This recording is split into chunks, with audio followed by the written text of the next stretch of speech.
The city has evolved as a physical arena for human interaction. Public space, the square and the street, allow social connectivity through a shared physical medium.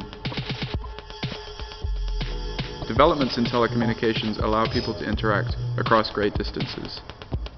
Human connectivity is no longer limited by the need for shared physical space. This project aims to allow people to interact through the medium of time.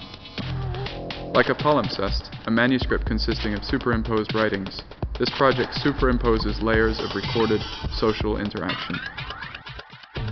2 VCRs and a loop of videotape are used for the analog implementation. A time-delayed video feedback loop is established when the camera is aimed at the projection screen. The digital implementation uses the ISIS platform to compute a background segmentation. The background is captured and any changes in this background are recorded and looped indefinitely.